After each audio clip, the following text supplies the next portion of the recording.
Good morning, viewers, and welcome to the now streaming morning live show brought to you from the stables of the Advent Cable Network Nigeria Television, where we challenge perspective to bring you stories anchored on integrity, guided by truth, and viewed through the lens of faith.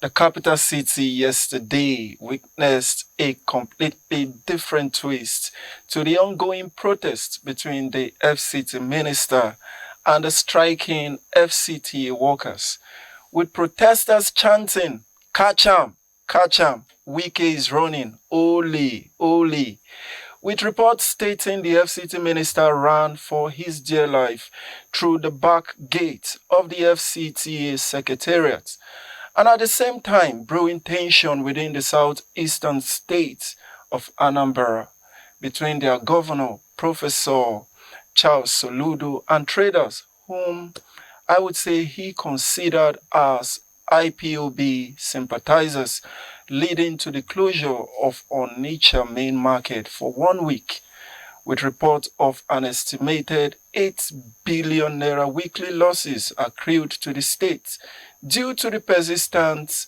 Monday sit-at-home order by the IPOB, which is IPOB.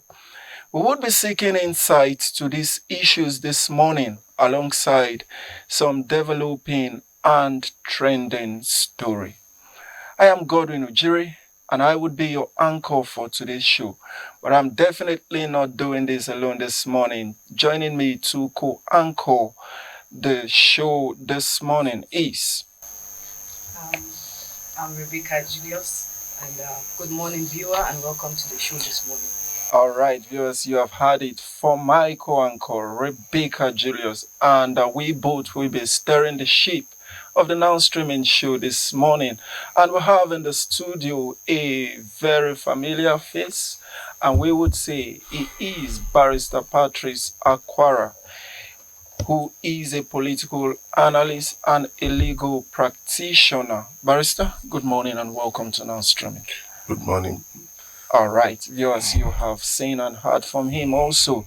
And also, we will be diving this morning to all of the trending issues. But before that, we would be starting with the newspaper's headline that came in this morning. But before we dive into that, we want to urge you to remember that you can be part of this show by calling in the number showing on your screen, and also by sending your comments via our social media platform. We'll join you to join us and make your contribution known, as well as your comment, and we will do well to take them. And now moving ahead to the newspaper review segment, I would be leaving that to my co-anchor to start. Okay, this morning we'll be beginning with the Punch newspaper. The Punch newspaper this morning says the major headline on the Punch newspaper: military investigation ends. DHQ moves to arraign alleged coup plotters. And just to shed more light to that particular headline, we have below it: the military finally confirms plot to overthrow Tinubu's government. And right beside it, we have inside the plot to breach presidential villa security. And then upward, DHQ awaits presidential go-ahead for military tribunal. We can find that story on page 2 of the Punch newspaper this morning. And then right above the nameplate of the newspaper, we have presidential panel recommends freeze on 1 trillion rice imports. And then beside it, we have strike.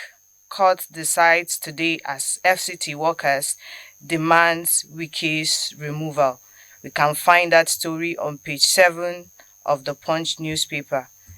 And going on ahead, we have over 400,000 just for 50,000 police job. Wow, that's pathetic. And then on a sad note, we have deadly winter storms hits US, 17 killed and flights grounded.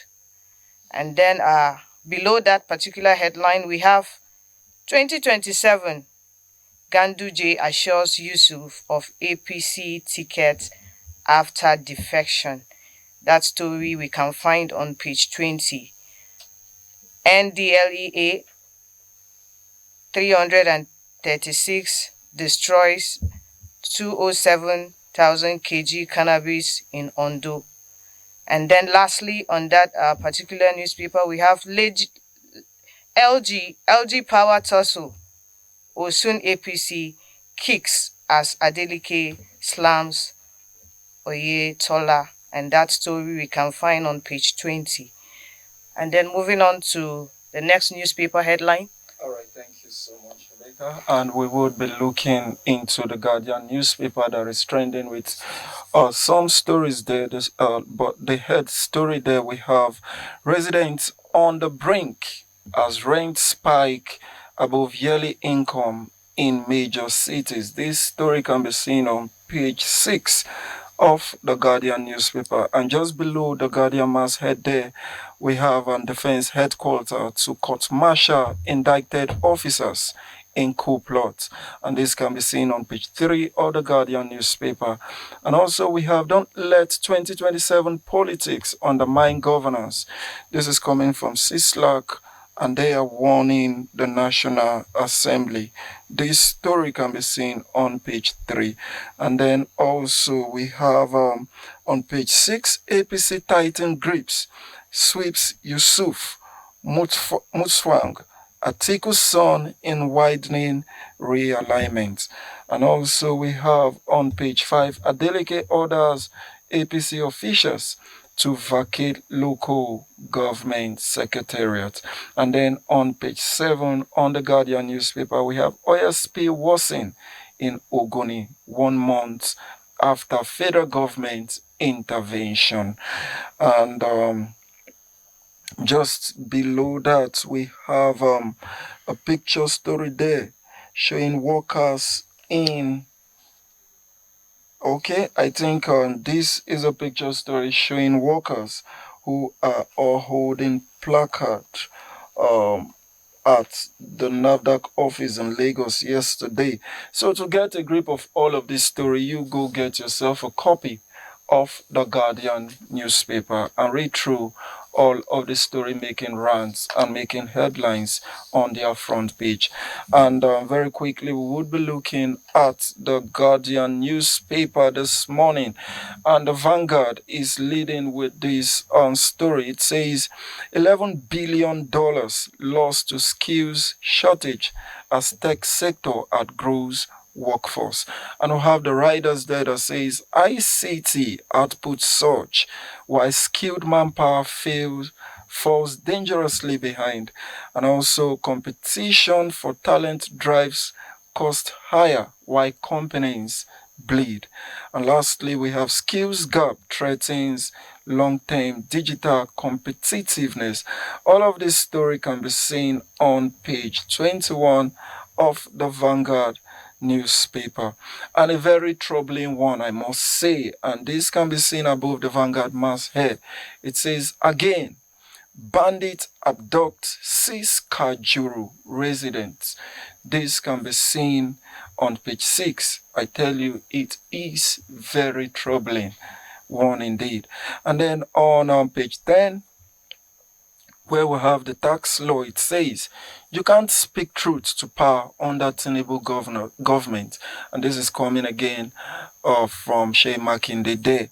And then we have Rep disown minority caucus interim report on tax law. Reps disown minority caucus interim reports on tax law. This can be seen on page 8 of the Vanguard newspaper. And then on page 9, we have 2026 UTME, JAM Council's concession for Abino. And then also we have on Kajuru, a columnist there, Olawepo Hashim, accuses 5th columnist in government, some security operative, of complicity in insecurity. That is indeed an interesting one, Rebecca, this morning. where you are seeing accusation, where lives are being, taken just like that. And then lastly, we would go on page 10 that says Lagos to recover unpaid taxes through bank, employers, and others. All right, viewers, there you have it from the Punch, the Guardian, and the Vanguard newspaper this morning. We've read out the headlines, we've read out the trending stories, and the catchy trends that we have on the front page of this paper. You do yourself well to go get yourself a copy and read through to be well informed of all of the stories that have been clearly read out to you. And now we would be moving into our discussion segment where we look at some of our trend and some of the topics that are making rounds. For me, Rebecca, I would want to start with that of insecurity this morning because it is troubling. 177 abducted and nowhere to be found. And same in that community, 6 persons.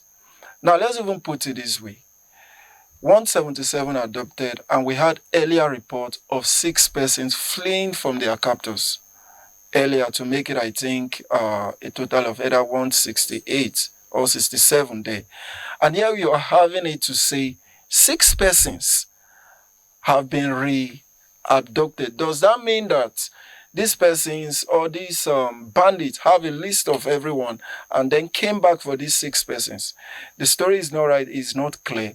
But what is disturbing for me is that that same community is now facing another incident of adoption of 6 citizens of Nigeria. So let me get your take on this first before we go to our guest. Actually, this is really a troubling one because Nigerians are yet to recover. Or let me say the people of Kajuru in particular are yet to recover from the abduction of their family members. And yet, another hit again. And then I'm beginning to wonder, since after the abduction of these 177 persons, what has the government really done in that community? Have the military been deployed to the community to secure the people, or they have just been left to themselves? Because for these people to still gather courage and come back again, it shows they are not done. It's like what they came for, they were actually not done with it, and then they had to come back to finish up what they have actually started, and then hands are just folded, and then everybody is just looking. I don't know if at the current state of that community, whether there are military being deployed at least to ensure the security of the remaining people in that community, or nothing has been done. And I don't know, it's quite pathetic. All right, thank you so much. Barrister, just your take on this before we look at other issues this morning. Yes, it's quite disappointing. It's quite disheartening to find that this issue of insecurity in this area continue to be a recurring decimal. And nobody is saying anything about it. And then when you have international discussions on it, and they will talk about the Christian genocide, the deliberate attack on Christian community, because this Kaju place is largely a Christian community. All you hear, the pushback you hear from even citizens of this country is they are kidnapping or killing more Muslims, as if that justifies the whole thing. And yet nobody does anything. To show you that we really need to interrogate this federation. You understand? We really need to interrogate it. Thank you so much, Barrister. Indeed, that word for me is apt. We really need to interrogate the federation. I think that really got me. And still looking at issues of insecurity and however we want to look at it. Trending this morning, we have military investigations end. Defense headquarters moves to arraign coup plotters. This is where we are.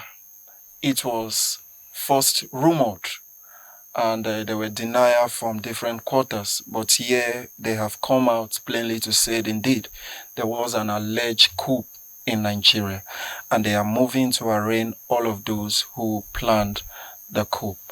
This is a case that I really do not know how to place it. So, Barrister, I would want your insight on this issue as we go ahead. Yes, the military authorities came up with that announcement yesterday. But in Nigeria, you can't really be certain of what you hear. Okay. My mind tells me that there's something they want to achieve with this, or most times they come up with all these kind of statements as a red herring just to divert attention. The president just came back from a tour of Europe, as if Europe is a country, like somebody said. Now he jets out yesterday to Turkey. And so that people will stop talking about it. They just came up with there is a coup.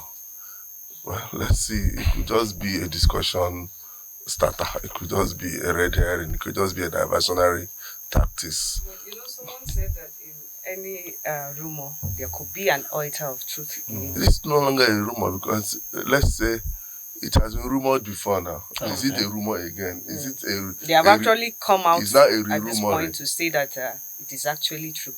Let's wait and see what will happen. All right.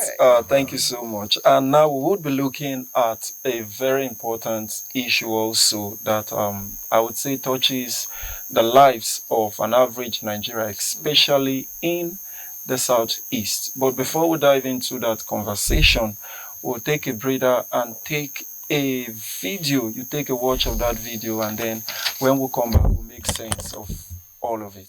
Please stay tuned.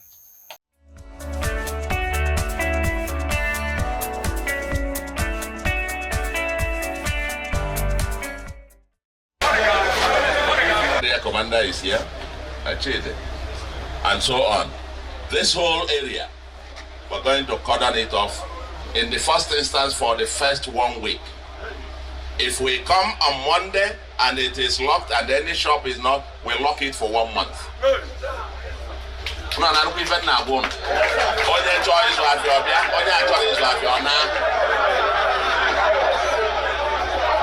Are you hearing me?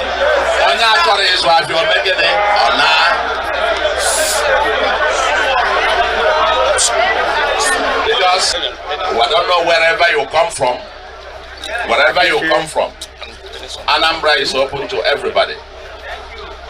Everybody is welcome to trade in Anambra. But if you must trade here, you must abide by the rules. And the rules are that markets are open Monday to Saturday.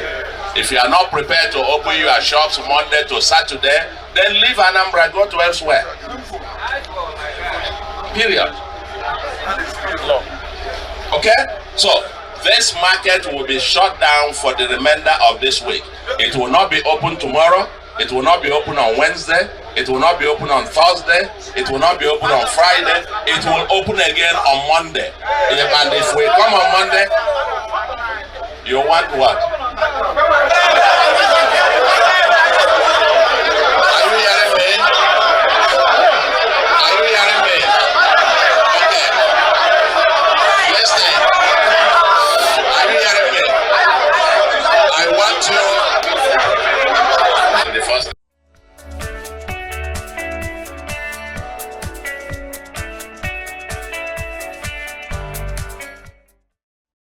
All right, welcome back, viewers. I believe you watched that video, and that was the governor of Anambra State in person of Professor SOLUDO there, closing the ONITSHA main market for 1 week, and with further threats to say if by Monday next week traders are not opening their shop, it threatened to also shut down the market for 1 month. Now, for me, or for us here in the studio, this is a battle between the state and non-state actors. IPOB, popularly known as IPOB. Barrister, who should the people follow? Given the fact that even when these people clearly comes out to carry out their businesses, it seems as though that their lives is threatened. We have seen incessant attack on I think the vulnerable ones, those in, say, some of the local governments and markets that were open because of this kind of order, and now it has moved to ONITSHA main market and the rest of it.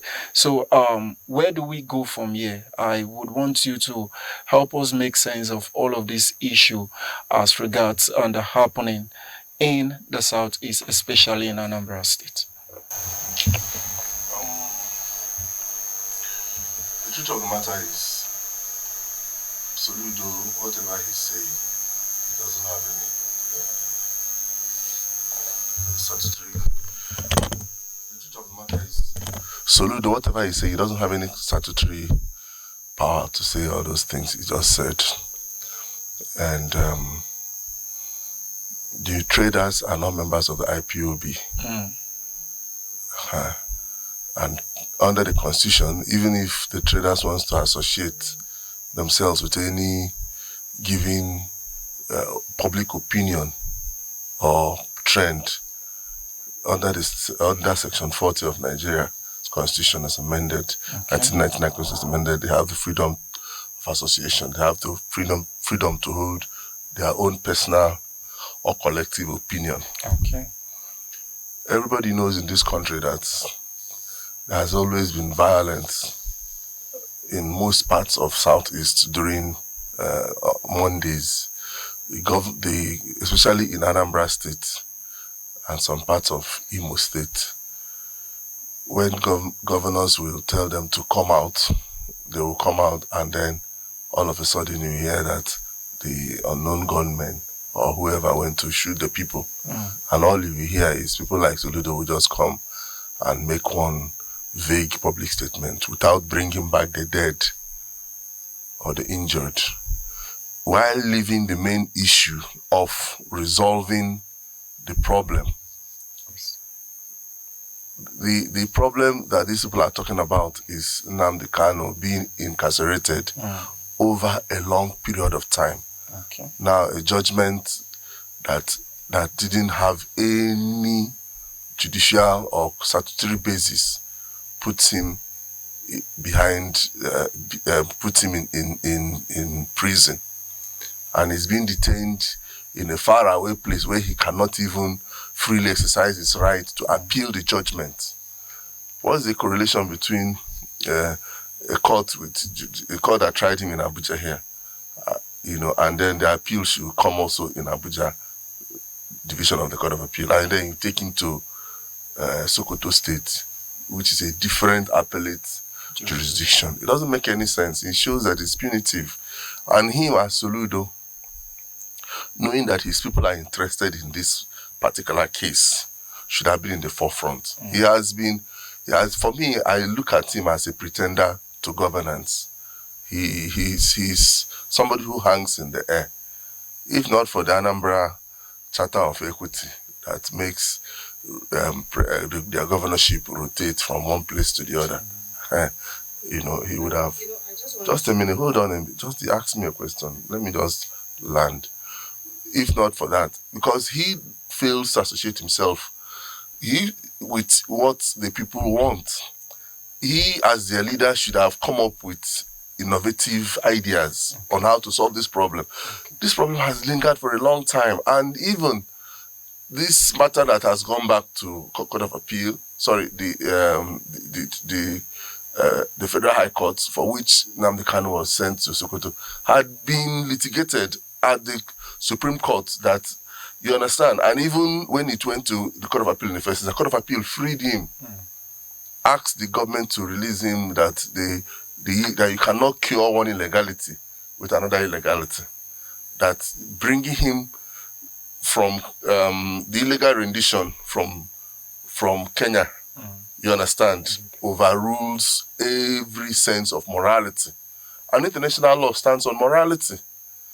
So, and people like SOLUDO kept quiet. Now, these people are complaining that on Mondays that their lives are not secure if they come out, because it wasn't in Anambra State that Andy Uba was attacked sometime. It was Anambra State that Professor Dora Kunyeli's husband was killed on Monday, and all that serial and all that unreported. And so instead of him to come and sit down with them, he's now telling them not to. How can he tell people not to come to markets? The markets were built and the people bought it, so it is their private property. They've already bought it. Each of those stalls have been paid for by the traders. It requires him to come there and tell them not to come to the market. Okay. They can even, and come to think of it, they said, I heard his PRO talk about Anambra State losing up to 5 billion naira every Monday. 8 billion. 8 billion every Monday, and now he not closes it for 1 week, which is 8 billion. Which means 8 billion times. It means that they are just lying to themselves. It means that these people who call themselves, some of them who call themselves governors or leaders, they just don't have what it takes to lead the people. You are complaining that one day alone, this government, the state loses 8 billion, and then yes, you now, in order to correct the loss of 8 billion, you now lose 8 billion times 7. Does it make any sense? Okay. So, still on that, I just want to ask: is it does this Monday sit at home cut across all of other government functionaries, or is it just the market traders that don't open on Mondays, or even other government functionaries, other government parastatals too? Do we experience this Monday sit at home? I don't really know what is happening in Anambra for now, but I know that in some places, like my place in Imo State, most times when I travel, when I'm nowhere, I notice that movement is very skeletal. When there is tension, it is almost like a total sit at home. But when there are no tension, there are skeletal movements. Even some offices of government don't open, some open. But particularly, I've not been to Anambra for a long time. But I know that Anambra is one of the heartbeats of Igbo land, of Igbo land. But the issue is, if you are the leader of the people, don't be isolated. Don't play the ostrich with regards to what agitates the majority of the people you claim to be ruling. Don't let it just be. You see what happened during the last election, where almost everybody was clamoring for Peter Obi in the East. You understand what I mean? And he comes out and makes one kind of started negativing Peter Obi's campaign, and the thing was going to affect his second tenure in Akekwa. That shows you that he's not he's just a politically thrown out person to come and just be, because of the establishment. Because of the establishment, the way the political establishment in this country is built, which is far removed from the people. You understand? So they come up, somebody brings them from one godfather or the other because of you have money, just throws all these kind of people. Some of them, they are just lecturers. They're supposed to be in the university lecturing. They don't have the necessary leadership skill. You understand? That you're a lecturer and you're a professor. You're a professor, you have a narrow path of a discipline. Your professor doesn't confer on you the knowledge. Maybe he's a professor of economics, maybe one angle of economics. Doesn't mean that he knows everything. And he shows. You understand? And instead of them to come and learn how to function as leaders, they come and start acting as if they are our Lord Jesus Christ. So I think there's a question you've not yet answered. Yes. Talking about the counter order that was given by the IPOB. Governor SOLUDO said there should be 1 week sit at home, and I think the spokesperson of the IPOB came out and gave a counter order. That one has who do you think the people should? No. I don't get involved in speculation.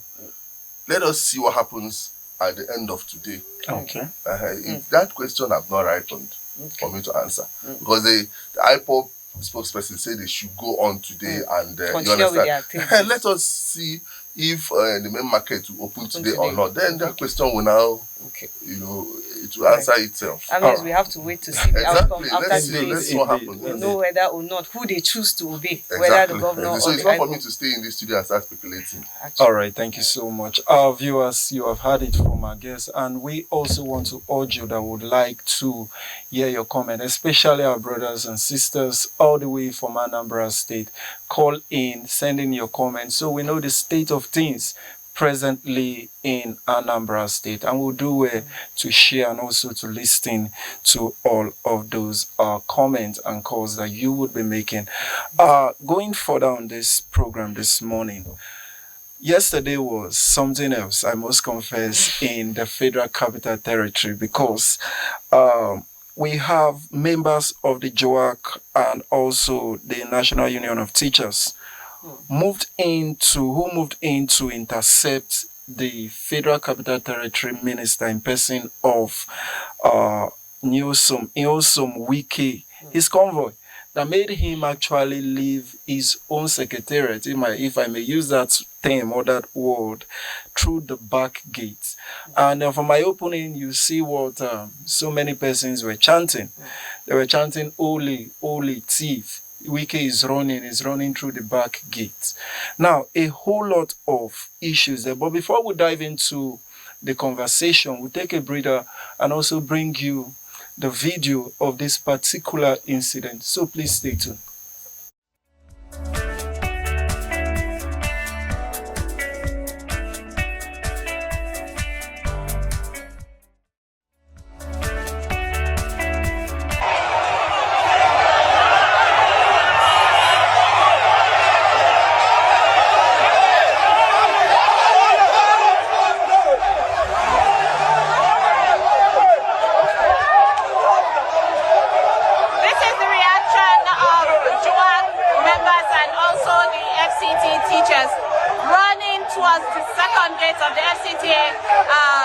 Chasing Wike, that's the minister of the FCT, car, because obviously he's using the back gate to exit the building while they block the front gate.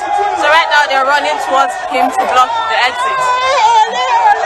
This is happening right here live at the FCTA secretariat.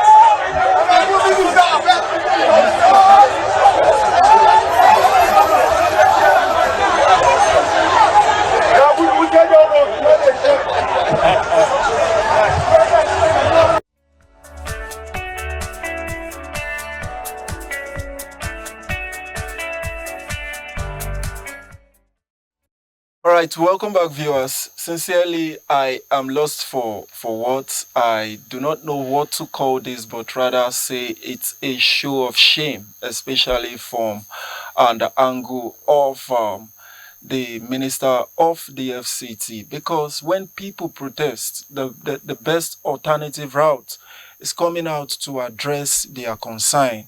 I want to believe clearly in this show this morning that I am not the only person with that kind of opinion as regards to how protest is to be addressed, rather than just looking for an alternative route to follow through.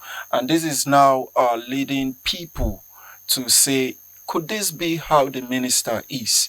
You get, where you have your own people protesting as regards to different issues that they are bringing, and a joint union also protesting, rather than come out. But this is the path he chose to follow. A whole lot of this. But I will not be doing this alone. That is why we have a barrister here. Now, barrister, looking at what transpired yesterday, would I be wrong to call it a show of shame in the Federal Capital Territory? Yes, I think you'll be wrong to call it a show of shame. Okay. Because it's has nothing to do with shame or lack of it. It's just that the people have the right to protest. The people have the right to vent their grievances. I'm not even looking at it from the angle of the protesters. Okay. I'm looking at it from the angle of the minister who ought to address the concerns of the people, but choose to follow the back door. No, you see, as a journalist, you will understand that yesterday, the president traveled out of the country. I'm not holding brief for him. Sure. The first time I heard this, I was like, maybe he had to leave to see the president off the way they always ceremoniously see him off through, Okay. Yesterday wasn't the end of the world. If he wasn't able or was not convenient to see them yesterday, you understand? Okay. You could have also seen them at other time. But essentially, their leadership, it doesn't have to be a crowd thing. Their leadership should have sought audience With the minister. with the minister. About, since it's a joint, maybe 5 of them or so. But when you come with that kind of crowd, man may even be afraid, thinking that there will be... Don't you think probably they must have done that? I don't know. Like I said, I don't engage in speculation. Okay. It's not even proper. I don't engage in speculation. All these other people say, some people would think. For me, it's speculation. And as a lawyer, I deal with facts. Indeed. So what I would have preferred, because I listened to what the lady, the chairman of the joint union said. If she had said that we, as the leadership, had sought audience with the honorable minister, and he turned us down, so our members came, I would have, But she said he didn't come to address us. That is to say, their first instance was to come out as a protesting group. You understand? I think in the first instance, people should, just like you're having a quarrel with your wife or your husband, the first instance should be to try to solve it. The first instance is not for you to start going external or bringing your whole family. I don't think it's how to go about it. And that brings me, I don't really know the scenarios, but I'm only addressing what's based on what I heard her say yesterday. Okay. And it shows to me, just like this SOLUDO matter we're talking about, we don't have, most of us, especially in this country, we don't have a leadership grooming mechanism that grooms us. We just going to university and learning one thing you learned is not leadership. It's not leadership. You just only had skill to perform the discipline, the thing. It's not leadership. It has nothing to do. Nobody taught us to be patient in school. As a lawyer, there was no course called patience. There was no course called let's say tolerance. Thank you. There's no and these are leadership skills you must necessarily take for it to be part of you in being a leader. That's the truth, because if you go overseas, they do it. I think some secondary schools are trying, some of these private secondary schools are imbibing it now. But, yes, but our own time, everybody talks about entrepreneurial this, that is all about making money. Nobody tells you, except you are studying social science or all those core courses that have to do with, or maybe religious studies, but so long as you are doing engineering, you are an engineer or you are an economist, nobody teaches you how to. So, and yet at the end of the day, these people come to lead us in one capacity or the other in the public square. So I think that the first thing, coming back to the question summarily, is that the leadership of the Joint Action Union of the FCDA should have sought audience with the Honorable Minister. You understand? Then, by the time that failed to happen, then they can come over. Okay, so let's assume they didn't do that, as you just recommended. Now, the protesters coming out to make their demands, don't you think he coming out to address them would have been the best instead of going through the back door? Like I said, that is what they said. You didn't see him going through the back door. For me, it's also heresy. It's speculation. It's speculative. Could have been that it was yesterday.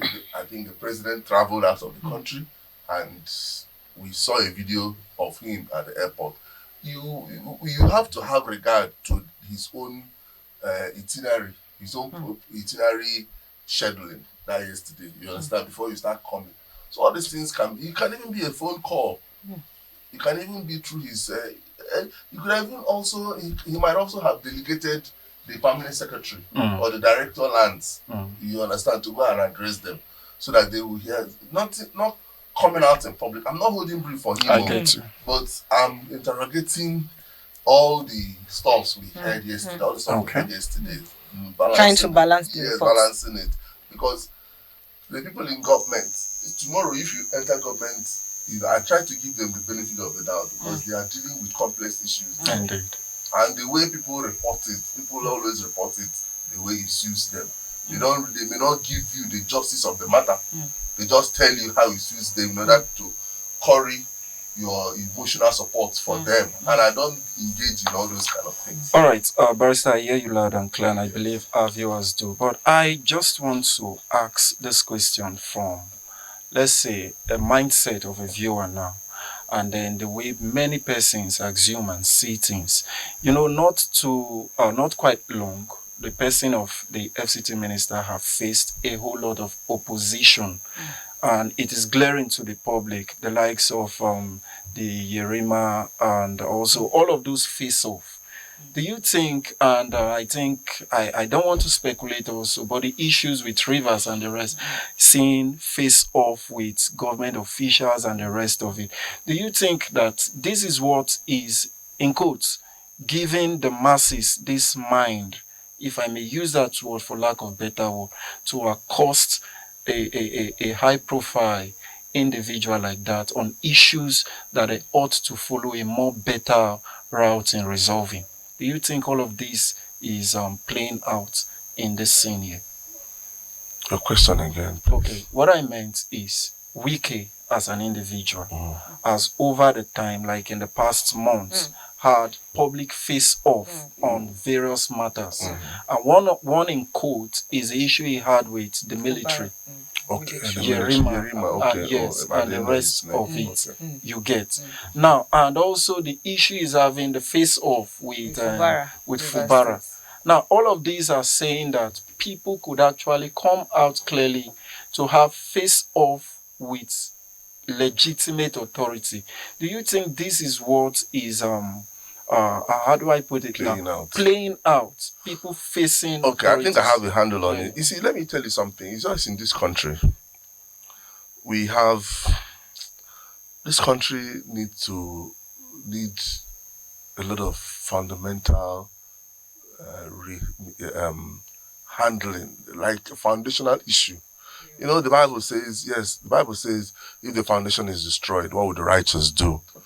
And the righteous cannot do anything except he destroys the house and lays another foundation. You understand? Just like that Yerima issue you're talking about. For all good intentions and purposes, Wike is like the governor of FCT.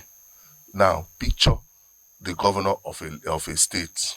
Let's say your state, Imo State. You're from Imo State. No, Delta. Yes, okay, you're from Delta State. Yeah. Good.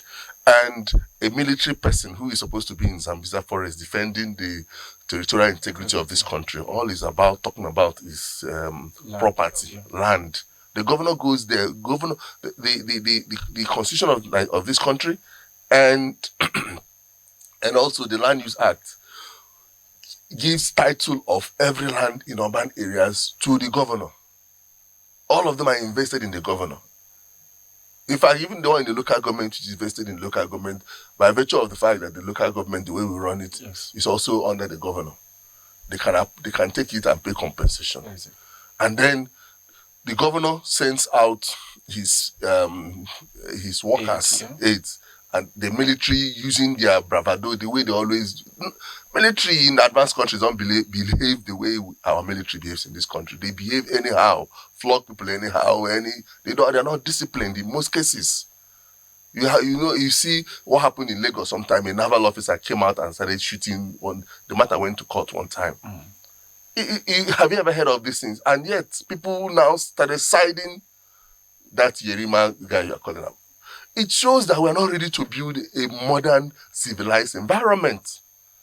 What would you expect Wike to do if he sent people to that place and the military molested them? You didn't expect him to go there? Because if he didn't go there, show up. Next time, if he sends anybody, they will not listen to him. And then you're talking of the one Fubara. It has nothing to do with anything that happened yesterday.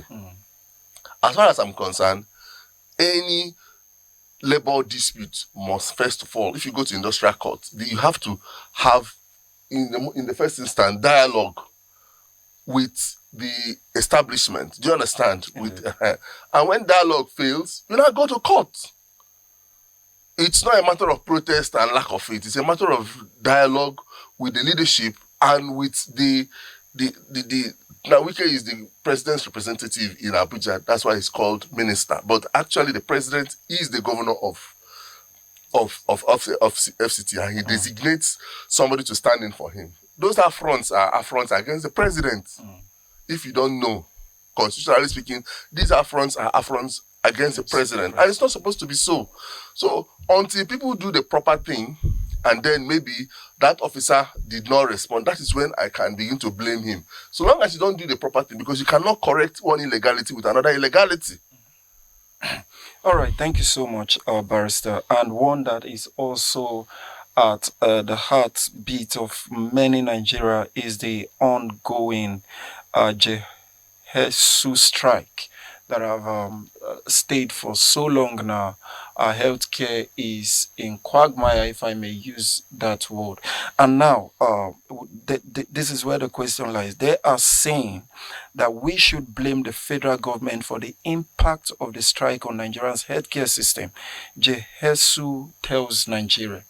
Now, non-implementation of what they call consolidated health salary structure for health workers is a mere ball of contention here, and now they have gone on strike. And they are still telling us to blame the federal government for not implementing all of this. How did we get here? That's... Well, the health sector in this country is actually in a less desirable state. You know, with all the incessant strike, the non-equipment of the hospitals to cater for, you know, all the things they need to do. So the health sector is not about, and I also think these Johesi people and government, all of them are complicit. All of them have jointly watched the decay of the health sector. And all you hear them talk about is salary, salary, salary. Take a trip to National Hospital and check how many hours it will take before you are attended to. You understand? Yes, sir. You know, just take a trip there. You check and even check how they will respond to you. Most times you go there and you are sitting there. And if we brought one emergency case, one woman who, in fact, one child where I was staying before, if the child, I think the child was just about let's say 9 months old or something, fell from an upstairs, and we brought the child there. They couldn't even treat the matter as emergency. They were telling you this, people were, until the parents decided, we took the child to a private hospital. So do you still blame the government for their own lackadaisical approach to work? So I think it's a system thing.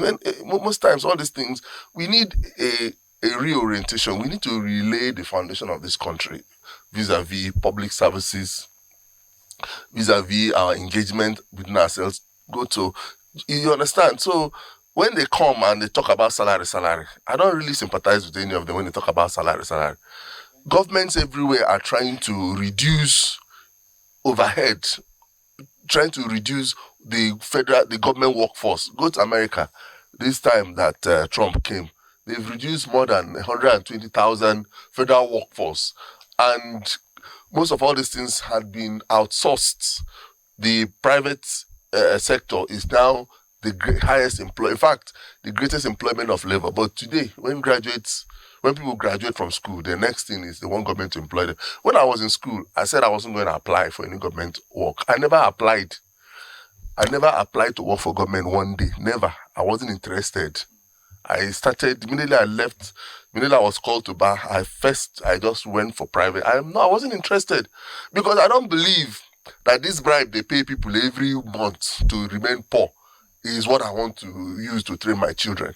I don't believe, for me, all this salary. And the worst part of it is, people come to work, they don't have motivation to work, and yet every year they're still in that place. Why not go out? And it's laziness that is worrying us in this country. If they're not paying you well, resign now and start a private company. So going by what you just said, sir, is that what you're trying to say is that both of them have a share. Of course, it's an institutional decay, decadence. Yeah, it's not both. Even, the two sides of the coin are to be blamed. All right, Barrister, I think we are actually out of time. So we'll just want to get your last word on the show before we wrap up. Well, our last word on the show is when you look at all the things we have talked about, both in Anambra, both in FCDA, both in issues held, it shows you that if we don't, and the election cycle this year will be campaign year, prelude to election early next year. By February next year, elections would have started, which means as we are about to recruit the next leadership of this country, can we for once open our eyes? Can we for once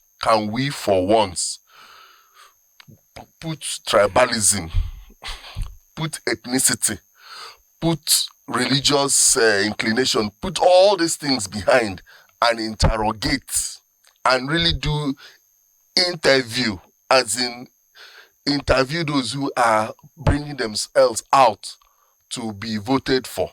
Because when we don't own up the electoral process in this country, and it's as if it has been taken hostage by those who were in authority, we will come here next by June 2027 and be recycling all these topics again.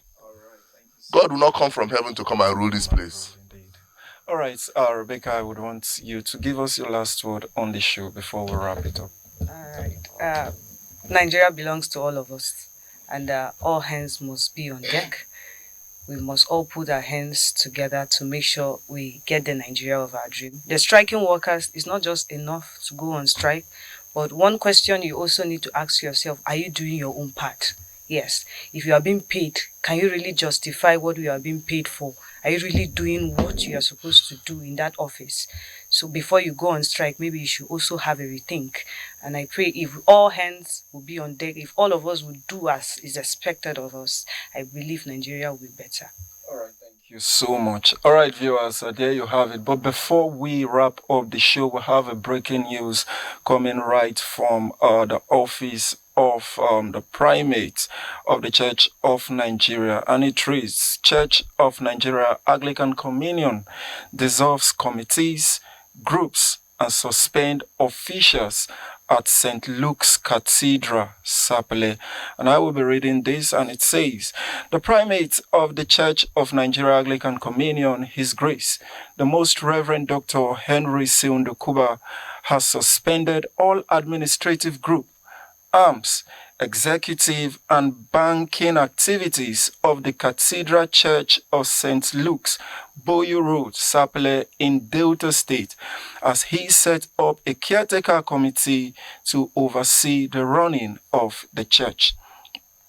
This was made known in a press statement released today by the Church Director of Communications, Venerable Raphael Adenrowale, who noted that the primate's decision was sequel to the exhibition of insubordination and refusal of some members and officers to adhere to the authority and directive of the primate, despite repeated efforts to broker peace for over a decade since the crisis began. The primate noted that it is on record that himself and his predecessors in office, the Most Reverend Nicholas D. Oko retired, have constituted panels upon panels to broker peace under a united and indivisible diocese under God, being led by the bishop, which is the essential hallmark of Anglican governance, but some individuals have brazenly defied all effort to tow the path of peace in order to put an end to the perennial crisis to entrench lasting peace in the diocese. The church regretted that these persons constituted themselves as nuisance and went on to disrupt a reconciliation service scheduled under the directive of the primate on the 18th day of January 2026, which was attended by the archbishop and bishops of the province of Bende and some Church of Nigeria officials. Furthermore, they went on to intimidate and harass members of other parishes who had opted for peace by violently storming their church service on Sunday, 25th January 2026, to disrupt the worship of the Almighty God. Consequently, in pursuant of Canon XVI subsection 49 and Canon XVI subsection 1 through 8 of the Constitutions and Canons of the Church of Nigeria Anglican Communion, the following directive are announced with immediate effect. 1. The Cathedral Standing Committee of the Cathedral Church of St. Luke, Sapele, is hereby dissolved. In addition, all executive committee of the church group, including the Christian Men Fellowship, CMF, the Anglican Youth Fellowship, AYF, Women Organization, and all other arms of the church are dissolved and disbanded. The then Sapele Special Archdeaconry Rescue Group remains dissolved. 2. Pending the outcome of a duly constituted disciplinary panel, the underlisted clergymen are hereby suspended and relieved of their offices and responsibilities within the Church of Nigeria Anglican Communion. Name: Venerable Clement Esimaji Oboru, retired. Venerable Benson Ovomedia. Venerable Honoria Arawori. Reverend Canon Peter Adams. Reverend Jonah Enoje. Reverend Israel Onworawawe. Reverend Andrew Idemi. Reverend Emmanuel Omozwe. 3. Similarly, pending the outcome of an investigative panel, the following lay persons are suspended and relieved of their duty: Sir Ejiro Newton Omoku, Sir Prince Sonny Omosheye, Mr. Monday Apobasa, Evangelist Godwin Akonoma, Chief Wisdom Opora, Comrade Regina Ururu, Evangelist Michael Atehe, Mr. Ogenero Onojewo, Mrs. Rhoda Asagba, Engineer Yomi Akinlosutu, Engineer Olusegun Adenigba, Mrs. Pamela Joy Okoro, Christopher Akunoma, Mrs. Vivian Oibo, Mrs. Dora Oibo. All suspended persons are directed to immediately hand over all church documents, records, and properties in their possession to the appropriate church authorities under the supervision of the newly appointed vicar, Reverend Canon Francis Onoshefe. 4. To ensure stability, continuity, and orderliness in the cathedral, a transition committee is hereby constituted with immediate effect as follows. 1. The Reverend Canon Francis Onoshefe, Vicar, Sir Chief Peter Gabok Ajebede, Evangelist John Agofore. 4. Chief Mrs. Eguno Tamigi. 5. Mrs. Patient Honor. And 6. Mr. Churchill Oki.